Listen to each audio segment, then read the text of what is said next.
जय हिंद दोस्तों। Civil services का एग्जाम दुनिया के सबसे मुश्किल एग्जाम्स में से है और इसी वजह से कई बार ऐसा मौका आता है कि आप प्रीलिम्स का एग्जाम क्वालिफाई नहीं कर पाते।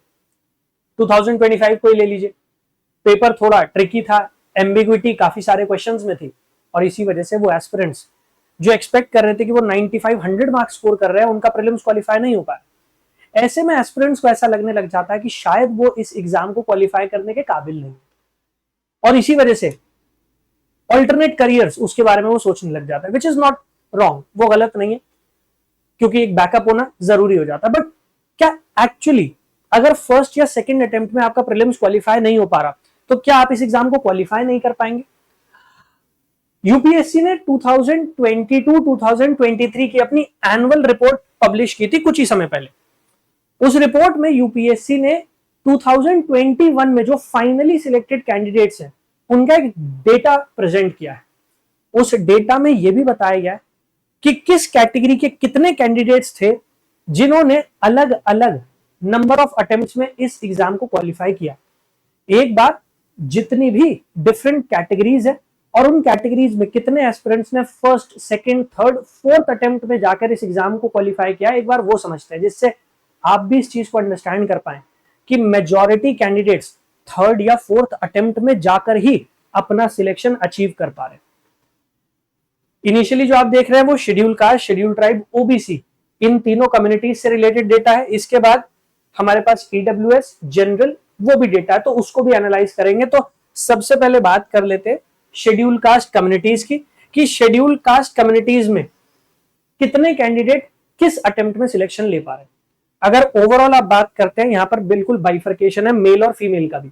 तो अगर आप मेल कैंडिडेट्स की बात करते हैं, ओवरऑल 82 सिलेक्शंस हुए, ठीक है। सो ओवरऑल 82 सिलेक्शन हुए हैं शेड्यूल कास्ट कम्युनिटीज से मेल कैंडिडेट्स के, और अगर फीमेल्स की बात करते हैं तो कुल मिलाकर 24 सिलेक्शन है, 24। अब अगर हम मेल कैंडिडेट्स की बात करते हैं तो आपको नजर आएगा third attempt, fourth attempt, fifth attempt, six और उसके बाद 8 एंड अबव, क्योंकि रिजर्व कैटेगरीज को एडिशनल अटेम्प्ट अलाउड है। अगर हम शेड्यूल कास्ट कम्युनिटीज की बात करते हैं तो जब तक वो 37 ईयर्स के नहीं हो जाते तब तक वो जितने चाहें उतने अटेम्प्ट्स दे सकते हैं। तो 8 एंड अबव उस अटेम्प्ट में भी जाकर 12 बच्चे सिलेक्शन ले रहे हैं।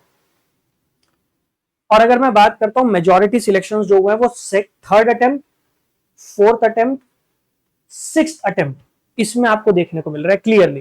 तो 12 मेल कैंडिडेट्स, 13 और 14 कैंडिडेट्स शेड्यूल कास्ट कम्युनिटीज से वो अपने थर्ड, फोर्थ या सिक्स्थ अटेम्प्ट में इस एग्जाम को क्लियर कर रहे हैं। एंड अगेन 12 कैंडिडेट ऐसे भी हैं जो 8 या उससे ज्यादा अटेम्प्ट में जाकर उस एग्जाम को क्वालिफाई कर रहे हैं। फीमेल्स की अगर मैं बात करता हूं तो थोड़ा सा कंजर्वेटिव सोसाइटी है इंडिया में, और स्पेशली अगर आप टीयर 2, टीयर 3 सिटीज या रूरल एरियाज की बात करेंगे वहां पर और ज्यादा कंजर्वेटिव माहौल देखने को मिलता है। इसीलिए आपको दिखाई देगा कि जैसे जैसे नंबर ऑफ अटेम्प्ट्स बढ़ रहे हैं फीमेल्स में सिलेक्शन ज्यादा आपको नहीं दिखाई देगा।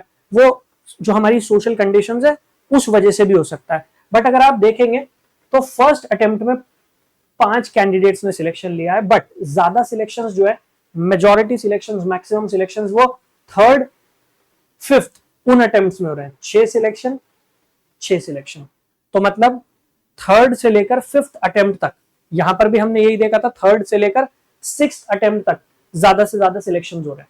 अगर हम बात करते हैं शेड्यूल ट्राइब कम्युनिटीज की, वहां अगर आप देखेंगे तो अगेन नंबर फर्स्ट अटेम्प्ट तो उसमें 6 कैंडिडेट्स का सिलेक्शन हुआ, बट 6, 7, 4, 7 वो थर्ड, फोर्थ, फिफ्थ और सिक्स्थ अटेम्प्ट में। अगेन अगर आप देखेंगे सबसे ज्यादा सिलेक्शंस वो 8 या उससे ज्यादा, मतलब 9th अटेम्प्ट हो सकता है उनका, उसमें जाकर सिलेक्ट हो रहे हैं। अगर फीमेल्स की बात करेंगे तो फिर वही आपको दिखाई देगा कि ज्यादा सिलेक्शंस जो है वो पहले के कुछ अटेम्प्ट्स में, उसके बाद ग्रेजुअली वो नंबर थोड़ा डिक्लाइन कर जाता है। तो मतलब फीमेल कैटेगरी की अगर हम बात करते हैं शेड्यूल ट्राइब या शेड्यूल कास्ट में, तो जो फीमेल्स है उनका सिलेक्शन थोड़ा पहले अटेम्प्ट में हो रहा है। मेल कैटेगरी की अगर मैं बात करता हूं वहां पर अगर आप देखेंगे थर्ड, फोर्थ सिलेक्शन, यहां पर मेजॉरिटी सिलेक्शन है या इसके बाद है। मतलब 12 कैंडिडेट्स 8वें उसके बाद सिलेक्शन ले रहे हैं। ऐसे ही 8 कैंडिडेट ऐसे हैं शेड्यूल ट्राइब्स में जिन्होंने 8th या उसके बाद वाले अटेम्प्ट में सिलेक्शन लिया। अब अगर बात करते हैं ओबीसी कम्युनिटीज, क्योंकि ओबीसी के केस में 27% रिजर्वेशन है, तो काफी सारे कैंडिडेट्स जो वो ओबीसी कम्युनिटी से इस एग्जाम को क्वालिफाई करते हैं। अब यहां पर जब आप आएंगे तो और पिक्चर आपके लिए क्लियर होगी।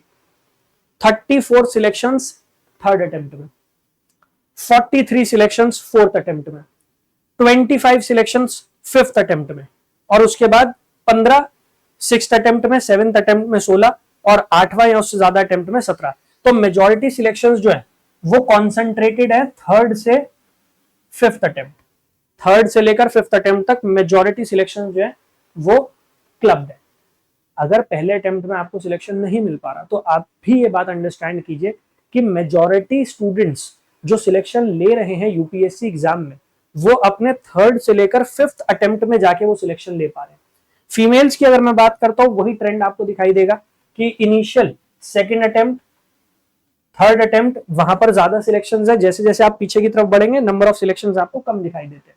अगेन वही जो मैंने आपको समझाया कि हो सकता है जो हमारे यहाँ एक सोशल डायमेंशन है जहां पर वो कंजर्वेटिव आइडियोलॉजी, कंजर्वेटिव सोसाइटी, इसी वजह से उनको बाद के अटेम्प्ट शायद मिल नहीं पा रहे उतने। बट अगर आप देखेंगे वहां पर भी second, third, fourth, fifth attempt तक ज्यादा सिलेक्शन हो रहे हैं। तो अगर आपको थर्ड या फोर्थ अटेम्प्ट तक जाना पड़ रहा है तो यूपीएससी का एक जो डेटा निकल कर आ रहा है, एक एम्पिरिकल एविडेंस जो हमारे सामने आ रहा है, उसमें क्लियरली ये पता लग रहा है कि थर्ड से लेकर फिफ्थ अटेम्प्ट तक बहुत सारे बच्चे सिलेक्शन ले रहे हैं।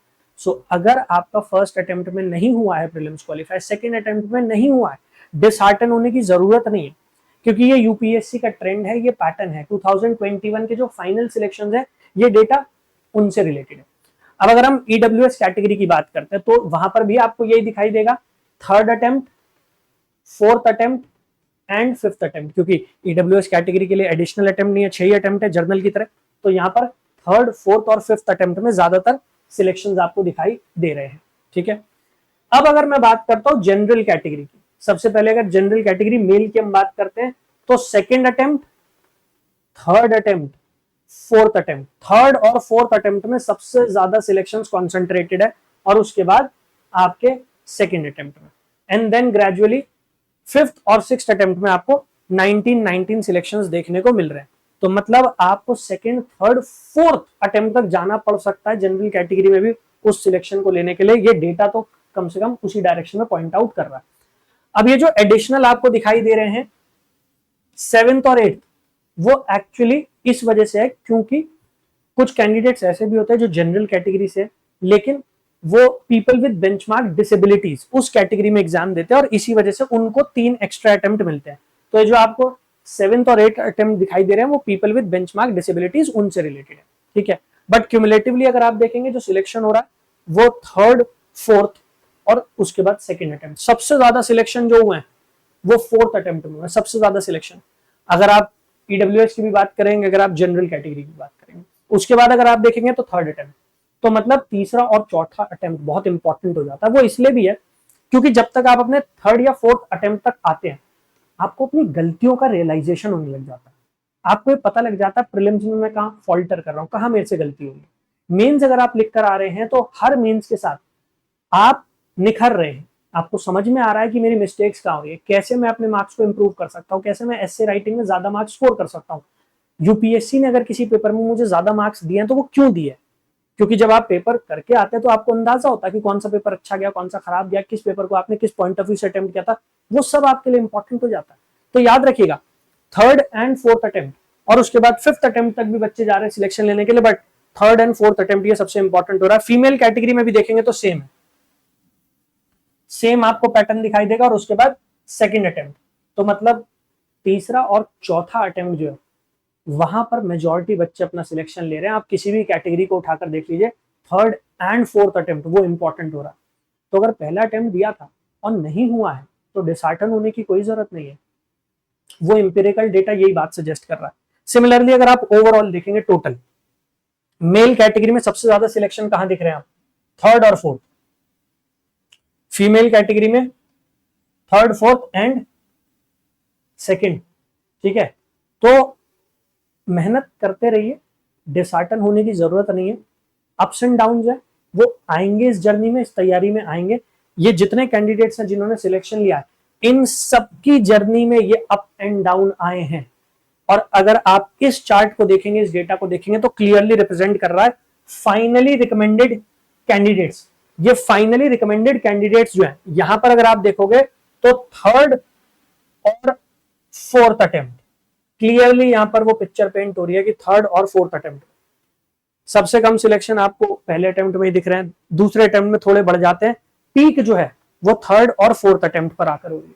उसके बाद फिफ्थ अटेम्प्ट में थोड़ा डाउनफॉल है, सिक्स्थ अटेम्प्ट में और डाउनफॉल है, और उसके बाद तो जो रिजर्व कैटेगरीज है उन्हें अलाउड है पेपर देना।